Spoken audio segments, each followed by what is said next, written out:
and Mr. D.V.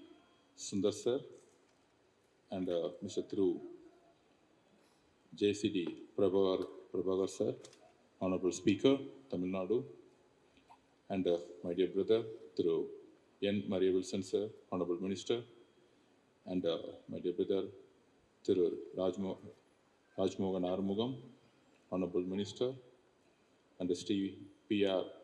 Venkatrama Raja sir, Dr. M. Monikam sir, Sri Manuel Arun Arjunavadi sir, and Smithy Vitadani, co-owner Chennai FC, and my dear brother Dr. I. K. Ganeshan sir, and Thiru and Mr. A.B. Vidyasagar sir, and all my dear coaches and my dear players, my dear friends, எல்லோருக்கும் வணக்கம். Of course, sir சொல்லிட்டு இருந்தார், of course அவன் national player, பாஸ்பால் player, எல்லா கேமுக்கும் important கொடுக்கணும் அப்படின்னு. நிறைய பேர்த்துக்கு தெரியாது, எனக்கு செஸ் ரொம்ப ரொம்ப பிடிக்கும். நான் செஸ் விளையாடுவேன்.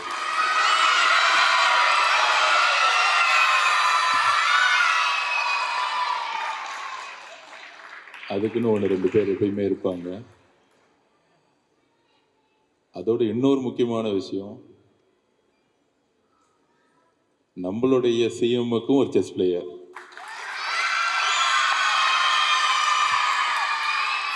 ரீசெண்டாக பிரயாணில் வந்து வின் பண்ணிட்டு வந்தார். பயங்கர எக்ஸைட்மெண்ட் ஆகிட்டார் சிஎம். என்னன்னு தெரியல, நான் 1 டே முன்னாடியே இது மாதிரி இன்டர்நேஷ்னல் வின் பண்ணிட்டு வராரு. ஸோ ஃபஸ்ட் அப்பாயின்மெண்ட் வேணும்னு சொன்னோடனே எஸ்டிடியில் ஃபஸ்ட் அப்பாயின்மெண்ட் வந்துருச்சு 10:30க்கு. 10 o'clock வந்துட்டார் சிஎம். ரொம்ப சின்ன பிள்ளை மாதிரி சிஎம் வந்து வெயிட் பண்ணிகிட்டே இருந்தார். வந்தவுடனே பயங்கர சந்தோஷமாக ஹக் பண்ணிவிட்டு உங்கள் அப்பா அம்மாவும் வந்திருந்தாங்க. டக்குன்னு சிஎம்ஏ வந்து யாருக்கு தெரியாமல் வீட்டிலேருந்து ஒரு செஸ் போர்ட் கொண்டு வந்திருந்தார். யாருக்குமே தெரியாது.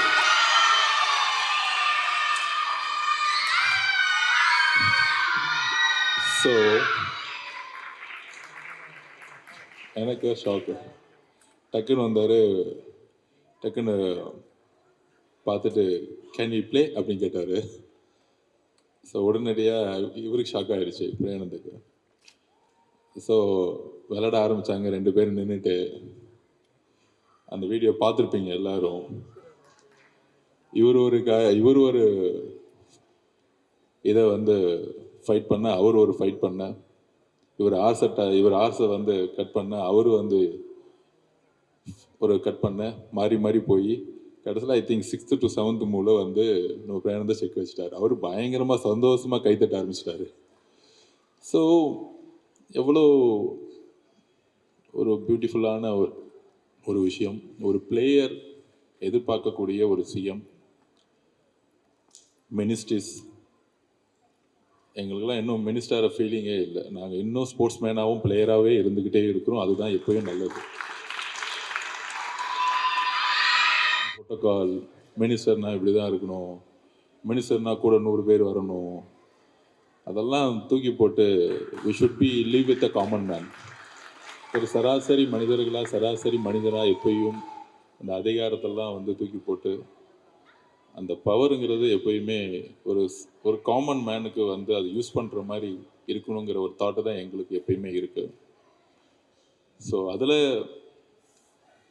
Sports, it's not a entertainment. For me, sports is my breath, sports is my life. அந்த அளவுக்கு என் லைஃப்பில்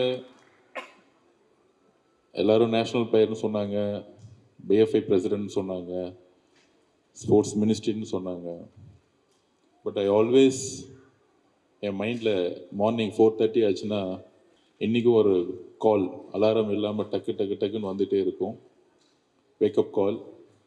ஐ வேக்கப் 4 o'clock எவ்ரி டே. 9 yearsல என் கோச் வந்து ட்ரைனிங் பண்ணார். wake up 4, 4:30 to 6 reading, 6:30 training. So I joined sports hostel. இன்றைக்கும் நான் ஒரு நேரு ஸ்டேடியத்தில் எஸ்டிஐடியில் ஒரு ஸ்போர்ட்ஸ் ஹாஸ்டல் ஸ்டூடெண்ட்டாக இருக்கும்போது என்ன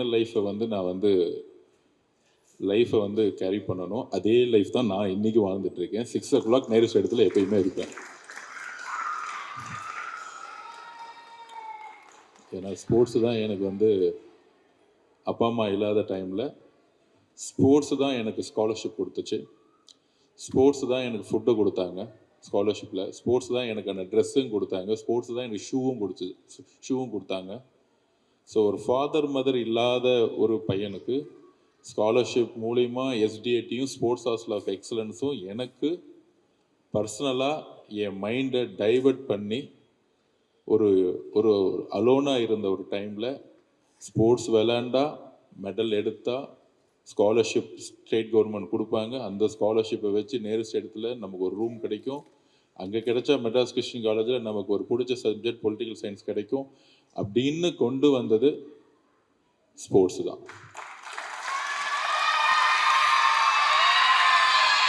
அதுக்கு நானே எக்ஸாம்பிள். எல்லா பேரண்ட்ஸுக்கும் சொன்னேன், நானே எக்ஸாம்பிள்.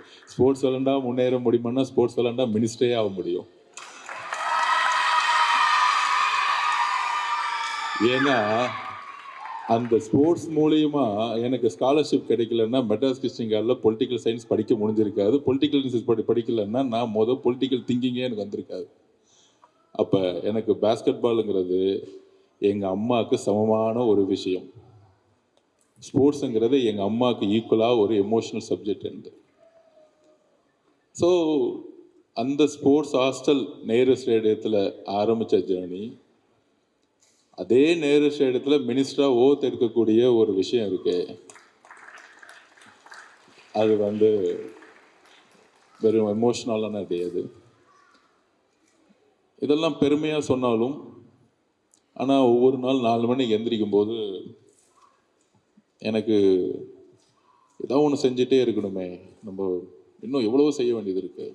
அஸ் எ ஸ்போர்ட்ஸ் அட்மினிஸ்ட்ரேஷனாகவும் சரி, இங்கே இருக்காங்களே எல்லா மினிஸ்டர்ஸ் ஒவ்வொருத்தரும் ஒவ்வொரு லைஃப்லேருந்து கஷ்டப்பட்டு வந்தவங்க.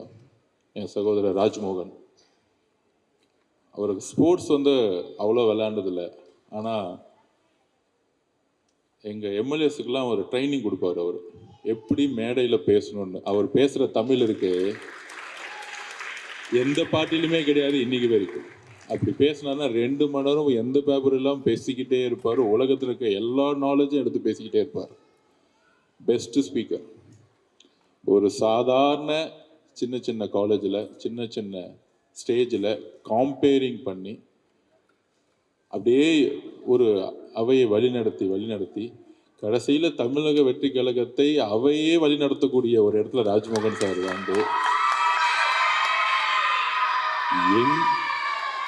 எங்கள் பார்ட்டியோட லீடர், எங்கள் சிஎம் பேசுகிறதா கூட ராஜ்மோகன் தான் சொல்லணும். மாண்புமிகு தலைவர் அவர்கள் பேசுறதுக்கு வருகன்னு சொல்லக்கூடிய இடத்துல ராஜ்மோகன் உயர்ந்தார். அப்படின்னா அவருடைய அறிவும் அவருடைய நாலேஜும் இதெல்லாம் ஒரு எடுத்துக்காட்டு. அப்புறம் மரி வில்சன் சார் இருக்காரு, அவர் எப்பவுமே சொல்லுவார், சார் என்னை எஜுகேஷனிஸ்டே சொல்கிறாங்க, நான் ஒரு ஸ்போர்ட்ஸ் மேனை சொல்லுங்க எல்லாத்துக்கிட்டையும் அப்படின்னு. ஸோ அவர் பிளேயர், சின்ன வயசுலேருந்து விளையாண்ட பிளேயர், நேஷ்னல் லெவலில் விளையாண்ட பிளேயர். பேஸ்கெட் பாலில் நாங்கள் 2 பேரும் ஆஃப் அன் டீமு. நான் ஒரு கிளப்பு, அவர் ஒரு காலேஜில் பசங்களை அட்மிஷன் கொடுத்து அந்த காலேஜ் பசங்களோட ஒரு யூத் மாதிரி விளையாண்டுக்கிட்டு இருப்பார். அப்போ எந்த அளவுக்கு டிட்டர்மினேஷன் இருக்கும். அப்படி விளையாண்ட நாட்கள். இன்றைக்கும் மேட்ச் விளையாண்டுட்டு இருப்போம் சண்டே சாட்டர்டே ஆனால். ஸோ லைஃப் மாறலை, அந்த ஆட்டிடியூட் வரலை, அந்த தாட்டு வரலை. பவரு மணிங்கிறது அதுக்கு என்ன காரணம்னா ஸ்போர்ட்ஸுங்கிறது ஒரு காரணம். ஒரு விளையாட்டு வீரனுக்கு எப்பவுமே ஆட்டிடியூட் இருக்கவே இருக்காது. அதுதான் லேர்னிங் ஆஃப் ஸ்போர்ட்ஸ். யார் இந்த கிரவுண்ட் கோச் சொல்லுவார், ஜெயிச்சுட்டா பயங்கரமாக ஜெயிச்சிருப்போம். கோச் சொல்லுவார், டுமாரோ மார்னிங் 6 o'clock ப்ராக்டிஸ். அதேமாதிரி ஈவினிங் ஒரு மேட்ச் தோற்றுருப்போம், 1 பாயிண்டில் தோற்றுருப்போம், திருப்பி மார்னிங் 6 o'clock ப்ராக்டிஸ் அப்படின்னு ஸ்ட்ரிக்டாக இருப்பார் கோச். தட் மீன்ஸ் என்ன, winning losing does not matter, do practice every day. Practice பண்ணிக்கிட்டே இரு.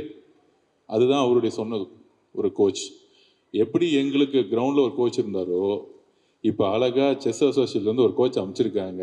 இந்த ஸ்டேட்டையே வழி நடத்தக்கூடிய ஒரு சட்டசபையில் ஒரு ஸ்பீக்கராக நம்மளுடைய ஜெயஸ்ரீ சார். என் லைஃப்லேயே பார்த்த ஜெம் பர்சன். அப்படி அழகாக எனக்கு என்னமோ தெரியல, அந்த செஸ் விளையாடுறவங்களும் அப்படி குவைட்டாக அமைதியாக அப்படியே பக்குவமாக இருப்பாங்க. ரொம்ப பேசவே மாட்டாங்க, ரொம்ப கத்தவே மாட்டாங்க. அந்த மாதிரி அண்ணன் அமைதியாக இருப்பார். பேசுகிற நேரத்தில் கரெக்டாக அடிப்பார். அப்படி ஒரு லேட்டஸ்ட்டாக சட்டசபையில் ஒரு ஸ்பீச் கொடுத்தாரு 30 நிமிஷம். எல்லாரும் அமைதியாகிட்டாங்க. யார் யாரெல்லாம் சத்தம் போடணும்னு நினச்சாங்களோ எல்லாரும் அமைதியாகிட்டாங்க. அப்படி ஒரு வாய்ஸ் அண்ணன்து. எங்களோட வந்து பழகும்போது எந்த ஏஜையும் பார்த்ததில்ல. எனக்கே வந்து அண்ணன் வந்து ஏஜ் மேபி 40 இருக்குமா 45 இருக்குமாங்கிற லெவலில் வந்து பேசிகிட்டு இருப்பார். ஸோ அந்த மாதிரி ஒரு ஒரு அழகான ஒரு டீம் எங்கள் டீம். அதில் வந்து ஃபஸ்ட்டு ஜெம் பர்சன் இவருன்னா, அதுக்கு மேலே ஒரு ஜெம் பர்சன் எங்கள் சிஎம். அவ்வளோ amazing character. Man of the word. சொன்னால் அது செய்யணும், எல்லாருக்கும் இம்பார்ட்டன்ட் கொடுக்கணும். இவர் பெரிய ஆள் அவர் பெரிய ஆள், எல்லாரும் ஈக்குவாலிட்டி பார்க்கக்கூடிய ஒரு சிஎம். அவர் மினிஸ்ட்ரி எடுத்தோடனே தனியாக என்கிட்ட சொன்னது ஒன்று தான், அர்ஜுன் நம்மக்கிட்ட ஒரே ஒரு முக்கிய பொறுப்பு இருக்குது. ஃபஸ்ட்டு பொறுப்பு, அதில் தமிழ்நாட்டில் ட்ரக்ஸை க்ளீன் பண்ணணும். லாஸ்ட் 7 இயர்ஸில் ட்ரக்ஸு ஃபுல்லாக ஆயிடுச்சு. அதில் ஒரு விஷயம் போலீஸ் டிபார்ட்மெண்ட்டை ரீஸ்ட்ரக்சர் பண்ணி எல்லா இடத்துலையும் ஸ்ட்ரிக்ட் ஆஃபீஸர் போட்டு நியூட்ரலாக நடவடிக்கை எடுக்கிறது, ரிவ்யூ மீட்டிங் போகிறது. இன்னொன்று சோசியல் ரெவல்யூஷன், ஒரு சமூக புரட்சி. ஒவ்வொரு இண்டிவிஜுவலும் நம்ம டைவெர்ட் பண்ணணும். அப்படி டைவெர்ட் பண்ணணும்னா யூத்துக்கு 55% யூத்துக்கு ஸ்போர்ட்ஸை போய் கொண்டு போய் சேர்க்கணும். அப்போ என்கிட்ட சொன்னது என்னென்னா, தமிழ்நாடு முழுசும் எங்கெல்லாம் வேக்கண்ட் கிரவுண்ட் இருக்கோ, எங்கெல்லாம் கிரவுண்டு ஃப்ரீயாக இருக்கோ, corporation, school education department, housing department எங்கெல்லாம் இருக்கோ அதெல்லாம் எஸ்டிடி எடுத்து க்ளீன் பண்ணி ஃபெட்லைட் போட்டு விடுங்க, எல்லாரும் விளையாடட்டும். இது சிஎம் பர்சனலாக கூப்பிட்டு சொன்னார். நம்ம சும்மாவே வேலை பார்ப்போம், சிஎம்ஏ அப்ரூவ் கொடுத்துட்டா அதுக்கப்புறம் என்ன இருக்கு? அப்போ தமிழ்நாட்டுக்குன்னு ஒரு நியூ ஸ்போர்ட்ஸ் பாலிசி அண்ட் விஷனை கூடிய சீக்கிரத்தில் தமிழ்நாடு முதலமைச்சர் அனௌன்ஸ் பண்ண போகிறார். அது இந்தியாவிலேயே ஃபஸ்ட்டு பாலிசியாக இருக்கும். ஸ்கூல் எஜுகேஷன் டிபார்ட்மெண்ட்லேருந்து ஆரம்பிப்போம். எங்கே பிரச்சனைனா ஸ்கூல் எஜுகேஷன் டிபார்ட்மெண்ட்லேருந்து. என்ன சின்ன வயசில் வந்து யாரும் பார்த்து படின்னு சொன்னதே இல்லை, ஏன்னா நான் ஸ்போர்ட்ஸ் ஹாஸ்டல். அதே நேரத்தில் 60% ஸ்போர்ட்ஸ் மேனாக இருந்தாலும் பாஸ் பண்ணி படிச்சிடணும். எஜுகேஷன் அண்ட் ஸ்போர்ட்ஸ் நான் ஈக்குவல்னு சொல்கிறதோட எஜுகேஷன் 50%னா எஜுகேஷன் 49%னா ஸ்போர்ட்ஸ் 51%ன்னு சொல்லுவேன். ஏன் அப்படின்னா எஜுகேஷன் திங்க் பண்ண முடியும், ஸ்போர்ட்ஸ் திங்க் பண்ணவும் முடியும், ஃபிசிக்கல் ஃபிட்னஸையும் பார்த்துக்கும், வில் பவரையும் இன்க்ரீஸ் பண்ணணும், மென்டல் ஹெல்த்தையும் இன்க்ரீஸ் பண்ணணும். ஒரு ஸ்போர்ட்ஸ்மேன் நினச்சா கடைசி வரைக்கும் தான் லைஃப்பை எப்படி வாழணும்னு அவங்களே டிசைன் பண்ண முடியும். அந்த அளவுக்கு ஒரு வில் பவரை உருவாக்கக்கூடியது ஸ்போர்ட்ஸ். அப்போ நம்ம என்ன சொல்லணும், இனிமேட்டு ராஜ்மோகன் சார்கிட்ட ஃபஸ்ட் டைம் மீட்டிங் போட்டேன். ஸ்கூல் எஜுகேஷன் 1 கோடி பேர் விளையாடுற ஸ்கூலில் இருக்கிறாங்க. இனிமேட்டு இந்த ஒரு நாள் கிளாஸ் ரூமில் உட்காந்து விளையாடுறதுலாம் பிடிக்காது, சிஎம்கிட்ட சொல்லிவிட்டு ஒரு பெரிய பிளான் பண்ணுவோம் அப்படிங்கிறத சொல்லியிருக்கோம். அதை வந்து சிஎம் கூடியதில் அனௌன்ஸ் பண்ணுவார். அது எப்படி ஒரு நாள் வந்து விளாட்லாம்? ஏன் ஒரு நாள் தான்? மேக்ஸு 5 டேஸ் படிக்கிறோம், சயின்ஸு 5 டேஸ் படிக்கிறோம், இங்கிலீஷு 5 டேஸ் படிக்கிறோம். அது ஏன் ஃபிட்னஸ் வந்து ஒரு நாள் வாரத்தில்? இந்த எஜுகேஷன் வந்து சரியா தப்பா அப்படின்னு நான் உங்ககிட்டயே விட்டுடுறேன். அப்போ ஒரு நாள் சயின்ஸ் படித்தா சயின்ஸ் டீச்சர் கோச்சுவாங்களா, கோச்சுக்க மாட்டாங்களா? இல்லை 5 டேஸில் சாட்டர்டே சண்டே லீவு, 5 டேஸில் ஒரு நாள் தான் மேக்ஸ் படிக்கணும், மித்த நாள்லாம் நீங்கள் மேக்ஸ் படிக்கக்கூடாது அப்படின்னு சொன்னால் சயின்ஸ் டீச்சர் என்ன பண்ணுவாங்க? வாய்ஸ் ரைஸ் பண்ணுவாங்களா பண்ண மாட்டாங்களா? சொல்லுங்கள் கிட்ஸ், நீங்கள் சொல்லுங்கள். எஸ், அதே மேக்ஸ் டீச்சரும் பண்ணுவாங்க. அப்போ ஃபிசிக்கல் டீச்சராக படித்தவங்க ஏன் 5 நாள் வந்து விளையாட விட மாட்டேங்கிறாங்க? கொஸ்டின் கேட்கணுமா கேட்கக்கூடாதா? நான் ஃபிசிக்கல் டீச்சர் பக்கத்தில் நான் கொஸ்டின் கேட்பேன். கரெக்டா? இன்னுமேட்டு ஃபிசிக்கல் டீச்சருக்கு இம்பார்ட்டன்ட் கொடுக்கணும். 5000 பேர் இருக்காங்க. சயின்ஸ் டீச்சருக்கு இம்பார்ட்டன்ட் கொடுத்த சொசைட்டி, மேக்ஸ் டீச்சருக்கு இம்பார்ட்டன்ட் கொடுத்த சொசைட்டி, ஃபிசிக்கல் டீச்சர் மட்டும் சைக்கிள் ஸ்டாண்ட் ஏன் பார்த்துக்கோன்னு சொன்னது? முடி வெற்றியான்னு பார்த்துக்கணும்னு ஏன் சொன்னது? முட்டி போட்டு டிசிப்ளின் பாருன்னு சொன்னது? இது வரைக்கும் சயின்ஸ் டீச்சரும் மேக்ஸ் டீச்சரும் இதை வேலையை பண்ணலையே. இப்போ ஏன் தமிழ்நாட்டில் ஒலிம்பிக் மெடல் வாங்கணும்னு புரியுதா? ஃபிசிக்கல் டீச்சருக்கு வேலை கொடுக்கறதே கிடையாது. வேலை கொடுக்காதனால தான் ட்ரக்ஸ் கல்ச்சர் அதிகமாக வர்றது. ட்ரக்ஸ் கல்ச்சர் அதிகமாக வர்றது தான் லிக்கர் கல்ச்சர் அதிகமாக வருது. அப்போ எல்லாரும் 1 மணி நேரம் 2 மணி நேரம் விளையாண்டு ஸ்வெட் ஆகிட்டா மைண்டு டைவெர்ட் ஆகாது, டைரெக்டாக தூங்க வந்துடும். போன தாட்டி ஒரு மினிஸ்டர் சொன்னார், காலையில் ஏன் 10 o'clock லிக்கர் ஷாப் ஓப்பன் பண்ணுறோம் அப்படின்னா, எல்லாரும் ஹார்ட் ஒர்க் பண்ணுறவங்கலாம் ட்ரிங்க்ஸ் பண்ணாதான் உடலே வலிக்காது அப்படின்னு. பாவம், அவருக்கு எதுவும் தெரியல. சொசைட்டியை தப்பாக கைட் பண்ணிட்டாங்க. ஒரு ஸ்போர்ட்ஸ்மேனுடைய ஹார்ட் ஒர்க் வந்து ஈக்குவல், நான் எப்பவுமே ஈக்குவலாக சொல்லுவேன். இருக்கிறதுலே டஃப்பான ஜாப் வந்து ஒரு விவசாயியோடைய வாழ்க்கை. ரொம்ப கஷ்டம். எங்கள் அம்மா ஒரு விவசாயியாக இருந்தாங்க, வாழ முடியல, இறந்துட்டாங்க. ரொம்ப கஷ்டமான வாழ்க்கை. ஒரு நாளைக்கு 10 மணி நேரம் ஹார்ட் ஒர்க் பண்ணுவாங்க. ஆனால் அதுக்கான பொருள் கிடைக்காது, எதுவுமே கிடைக்காது. ஒரு பெரிய பணமோ ஒரு பெரிய ரெகனைஸோ ஒரு பெரிய வாழ்க்கையோ கிடைக்காது. போராடிக்கிட்டே இருப்பாங்க, ஃபைட் பண்ணிகிட்டே இருப்பாங்க, உழைச்சிட்டே இருப்பாங்க. அதே மாதிரி நான் ஃபீல் பண்ணுறது என்னென்னா, ஒரு sportsman morning 4 hours evening 4 hours விளாண்டுக்கிட்டே இருப்பாங்க.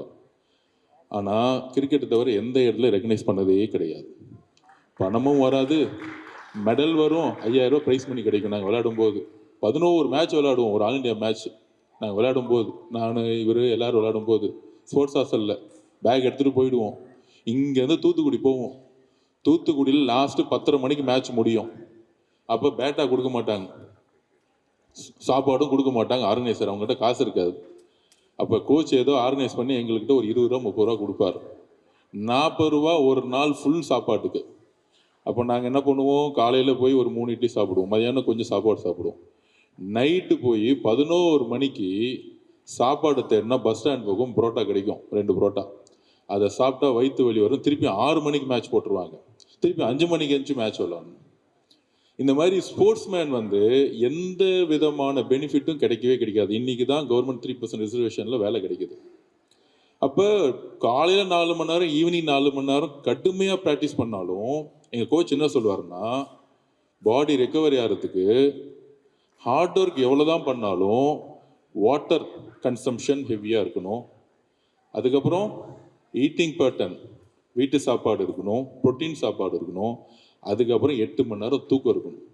தூக்கம்தான் ரெக்கவரி. ஸ்விம்மிங் பண்ணணும். அப்போ இந்த விஷயங்கள் நடந்தால் பாடி ரெக்கவர் ஆகிடும். எந்த ஹார்ட் ஒர்க் வந்து பண்ணாலும். மைண்டு ஸ்ட்ரெஸ் இருந்தால் ஸ்விம்மிங் பண்ணால் சரியாயிடும், மைண்டு ஸ்ட்ரெஸ் இருந்தால் கேம் விளாண்டா சரியாயிடும். அப்போ இது எல்லாம் ஒரு பேட்டர்ன், லைஃப் பேட்டர்ன். இந்த லைஃப் பேட்டர்ன்லாம் யார் கற்றுக் கொடுக்குறா? ஸ்போர்ட்ஸில் கற்றுக் கொடுக்குறாங்க.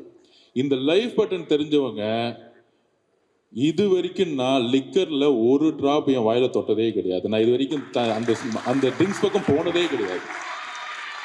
ட்ரக்ஸ் பக்கம் என்னன்னு கூட தெரியாது. ஸ்மோக் பண்ணது கூட கிடையாது. இன்னைக்கு வரைக்கும் லைஃப்பில் நேரு ஸ்டேடியத்தில் 6 மணிக்கு கிரவுண்டில் வந்து நான் இருப்பேன். என் பிளேயர்ஸ் எல்லாம் இங்கே இருப்பாங்க. எல்லா பிளேயர்ஸும் நான் காலைல ஃபஸ்ட்டு பார்க்குறது. 20 வருஷத்துக்கு முன்னாடி ஸ்போர்ட்ஸ் ஹாஸ்டலில் இருக்கும்போது நேரு ஸ்டேடியத்தில் இருந்தேன். மினிஸ்டராக இருந்தாலும் நான் நேரு ஸ்டேடியத்தில் தான் இருக்கேன். இதுதான் ஒரு ஸ்போர்ட்ஸ்மேனுடைய லைஃப். அப்போ இவ்வளோ ஹார்ட் ஒர்க் பண்ணி எதுவுமே கிடைக்கல அப்படின்னா ப்ராப்ளம் எங்கன்னா ஸ்கூல் எஜுகேஷன்லேருந்து. நான் கேட்டேனே, எல்லா டீச்சருக்கும் இருக்கக்கூடிய ஒரு ஃபெசிலிட்டி ஏன் வந்து ஸ்போர்ட்ஸ்மேன் ஒரு ஃபிசிக்கல் டீச்சருக்கு இல்லை?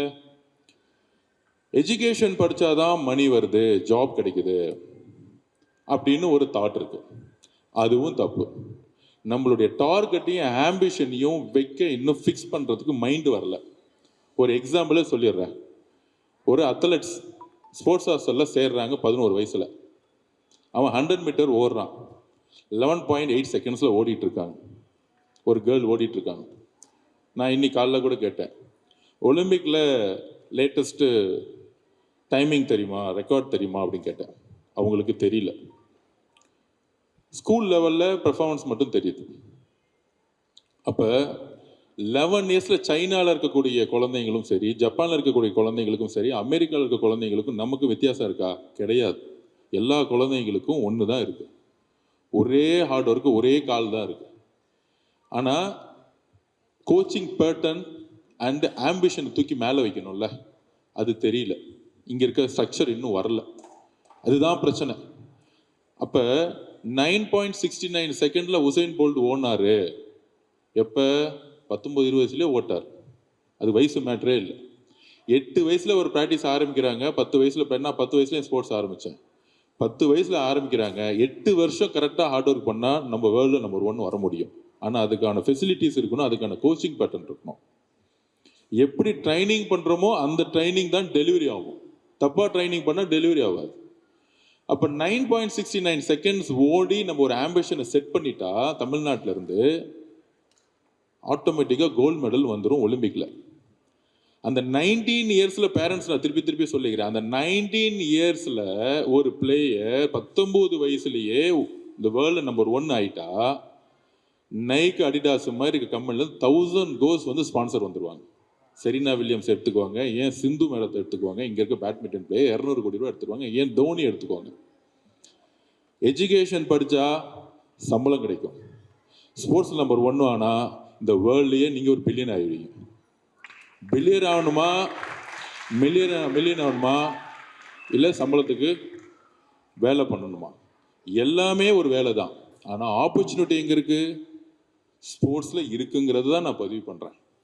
எஜுகேஷன் மட்டுமே ஒரு சொசைட்டியை உருவாக்கிட முடியாது. ஒரு ஹெல்த்தியான ஒரு யூத்தை உருவாக்கணும்னா கிட்டத்தட்ட 30,000 crores ஹெல்த் டிபார்ட்மெண்ட்டில் இன்னைக்கு கவர்மெண்ட் இன்வெஸ்ட் பண்ணுறாங்க. எதுக்காக? உடம்பு சரியில்லைன்னு வரவங்களுக்கு, ஃபீவரு, லிவர் ஃபெயிலியரு, ட்ரக்ஸ் எடுத்து, லிக்கர் எடுத்து லிவர் ஃபெயிலியரு, அந்த பிரச்சனை, இந்த பிரச்சனை. எவ்வளோ இன்வெஸ்ட் பண்ணுறாங்க? 25,000 to 30,000 crores. உடம்பு சரியில்லைன்னு எல்லா பக்கமும் ஹாஸ்பிட்டல் கட்டி இன்வெஸ்ட் பண்ணுறாங்க. நான் அப்பயே சொன்னேன், ஃபினான்ஸ் மினிஸ்டர் சொல்கிறேன், ஒரு 10,000 crores ஸ்போர்ட்ஸ் கொடுங்க. ஒரு 15 வருஷம் கழிச்சு எல்லாத்துக்கும் உடம்பு சரி ஆகாது, எல்லாம் ஹெல்த்தியாக இருப்பாங்க. யாரும் ஹாஸ்பிட்டல் பக்கமே வரமாட்டாங்க. கொஞ்சம் ரிவர்ஸாக யோசிப்போம்.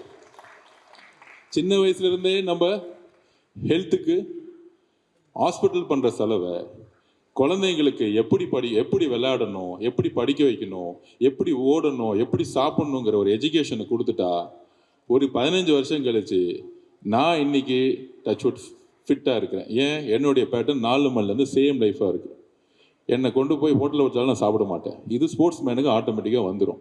இந்த எஜுகேஷன் ஸ்போர்ட்ஸில் இருக்கக்கூடிய இந்த 1 கோடி கிட்ஸுக்கு நம்ம இன்வெஸ்ட் பண்ணிட்டோம்னா, நிறைய ஸ்டேடியம், நிறைய கிரவுண்ட்ஸ் இன்வெஸ்ட் பண்ணிட்டோம்னா, அவங்க ஆட்டோமேட்டிக்காக வந்து அவங்க லைஃப் ஸ்டைலை உருவாக்கிட்டாங்கன்னா 20 வருஷம் கழிச்சு யாருக்கும் லிவர் ஃபெயிலியர் ஆக போகிறதில்ல, யாருக்கும் சுகர் வர போகிறதில்ல. இன்றைக்கி 60%, 50% சுகர் பேஷண்ட்டாக இருக்காங்க. ஹார்ட் அட்டாக் பிரச்சனை வரப்போகிறதில்ல. ஏன்னா ஒரு நாளைக்கு 3 கிலோமீட்டர் ஓடினாலே ஹார்ட் நல்லா இருக்கும். ஒவ்வொரு விஷயமும் ஸ்போர்ட்ஸில் 50 வயசில் புரிய வேண்டிய விஷயத்த 10 வயசுலேயே ஒரு குழந்தைக்கு ஸ்போர்ட்ஸ் புரிய வச்சிடும். 15 வயசுலேயே ஸ்போர்ட்ஸ் புரிய வச்சிடும். ஸ்போர்ட்ஸ் தான் லைஃப்பை வந்து லீட் பண்ணுறதே. அது நிறைய பேர்த்துக்கு புரியுறதில்ல. 50 வயசுல வந்து டாக்டர்கிட்ட போன பிறகு நீ 2 கிலோமீட்டர் வாக்கிங் போவான்னு சொல்லி அவனுக்கு ஒரு 10 லட்ச ரூபா ஃபீஸை கட்டுறதுக்கு இப்பயே வந்து எல்லாரும் சேர்ந்து விளையாட ஆரம்பிச்சுட்டா ஸ்போர்ட்ஸை விளையாடுறதுக்கு ஏஜே கிடையாது. 6 வயசு குழந்தை விளையாடுற மாதிரி 60 வயசு இருக்கும். தயவு செஞ்சு விளையாடுங்க, விளையாண்டுக்கிட்டே இருப்போம். இன்னுமேட்டு வந்து ஃபஸ்ட்டு விளையாடு, 2வது படி, 2வது இடத்துக்கு படிப்பு போயிட்டு விளையாடு, ஃபஸ்ட்டுக்கு வந்துட்டோம். ஆட்டோமேட்டிக்காக கிட்ஸே கை தட்டுறாங்க. அப்போ நம்மளுடைய எஜுகேஷன் சிஸ்டம் விளையாட்டோட சேர்ந்த சிஸ்டமாகவும் சிலபஸாகவும் அதுக்கான டைமிங்காகவும் எவ்ரிடே மாற்றணும். எவ்ரிடே மாற்றி 5,000 ஃபிசிக்கல் டீச்சர்ஸை வந்து கரெக்டாக ஸ்கவுட்டிங் பண்ணி எல்லா கேமுக்கும் ஆளை எடுத்துகிட்டு வந்து எல்லா கிரவுண்ட்லையும் விட்டுட்டாலே 100 இயர்ஸில் நம்ம ஒலிம்பிக் மெடல் இன்னும் வாங்கலை. தமிழ்நாடு முன்னேறிய மாநிலம். ஆனால் ஒரு மெடல் தமிழ்நாட்டிலேருந்து ஒலிம்பிக்கில் ஒரு பிளேயர் வாங்கலை, பாஸ்கர் சார் தவிர. அது டீம் கேம். ஏன் வாங்க முடியல? பக்கத்து மண்ணில் சிந்து வாங்கிட்டாங்க, அந்த பக்கம் நீரஜ் சோத்ரா வாங்கிட்டாங்க. ஏன் தமிழ்நாட்டில் இது வாங்கலைன்னா நம்மக்கிட்ட பிளானிங் இல்லை, எக்ஸிக்யூஷன் கிடையாது, விஷன் கிடையாது. அதனால கூடிய சீக்கிரத்தில் தமிழக முதலமைச்சர் ஒரு விஷன் அனௌன்ஸ் பண்ண போறாரு. அதுல 10 வருஷத்துல இங்கிருந்து மட்டும்தான் ஒலிம்பிக் பிளேயர்ஸ் உருவாக போறாருங்கிற ஒரு விஷன் இருக்கும், அதுக்கான பிளானிங் இருக்கும், அதுக்கான எக்ஸிக்யூஷன் இருக்கும். அதோட சேர்ந்து எப்பயுமே ஹியூமனுக்கு 2 பிரெயின் இருக்கும். ஒன்று இன்ட்ரோவர்ட், இன்னும் எக்ஸ்ட்ரோவர்ட். இந்த எல்லாரும் விளையாடும் போது எல்லாரும் விளையாண்டுட்டே இருப்பாங்க, ஆனால் சில குழந்தைங்க மட்டும் அமைதியாக இருப்பாங்க. நாங்கள் நிறைய பார்த்துருக்கோம் சைக்காலஜிக்கலாக. அந்த அமைதியாக இருக்க குழந்தைங்களுக்கு செஸ்ஸு ரொம்ப ஷார்ப்பாக வரும். நான் நிறைய பார்த்துருக்கோம், ஸ்கூலில் நிறைய டெவலப் பண்ணியிருக்கோம். அந்த மாதிரி ஸ்கூலில் யார் யாருக்கெல்லாம் என்னென்ன பிடிக்கும்னு தெரிஞ்சு எல்லா கேமையுமே இன்ட்ரடியூஸ் பண்ணி விடணும். ஸ்விம்மிங்கையும் பண்ணணும், செஸ்ஸையும் பண்ணணும், எல்லாத்தையும் பண்ணணும். ஸோ அந்த மாதிரி ஒரு பாலிசியை கூடிய சீக்கிரத்தில் உருவாக்குவோம். கிட்டத்தட்ட 10 இன்டர்நேஷ்னல் அகாடமிஸை புது ப்ராஜெக்ட்ஸை ஓப்பன் பண்ணும் பொழுது, மார்க் மை வேர்ட், அதில் ஸ்போர்ட்ஸ் ஹாஸ்டல் ஃபாரின் கோச்சஸ் எல்லாம் போட்டு ட்ரைனிங் பண்ண போகிறோம். எல்லா எக்ஸ்பர்ட்ஸையும் கொண்டு அந்த 10 அகாடமிலையும் ஸ்போர்ட்ஸ் ஹாஸ்டலில் செஸ் இருக்கும், கண்டிப்பாக இருக்கும். இந்த game have to go common man. ஒரு ஃபார்மரோட சன்னு விளாடணும், ஒரு ஃபிஷர்மேனோட சன்னு விளாடணும், ஒரு டாக்டர் விளாடணும், எல்லாத்துக்கும் செஸ் விளாண்ட பிறகு வேலை கிடைக்கணும், அந்த ரெகக்னேஷன் கிடைக்கணும். இப்போ ஒரு 10 பேர் 5 பேர் இருக்காங்க, இன்னும் 100 பேர் 200 பேர் இதில் வெற்றி பெற வைக்கணும். அதுக்கு ஸ்போர்ட்ஸ் மினிஸ்ட்ரி மட்டும் இல்லை, இங்கே இருக்கக்கூடிய finance minister, education minister and எல்லாத்துக்கும் மேலே இருக்கக்கூடிய ஸ்பீக்கர் அண்டு எங்களுடைய அண்ணன் சீஃப் மினிஸ்டர் எல்லாத்துக்கும் இருப்பார். அதுவும் நல்ல விஷயம், அதுவும் அவர் ஒரு செஸ் பிளேயர். ஸோ அதனால் எதை கேட்டாலும் சாங்ஷன் கிடைக்கும். அதனால் திருப்பியும் சொல்கிறேன், let's start the game. Thank you.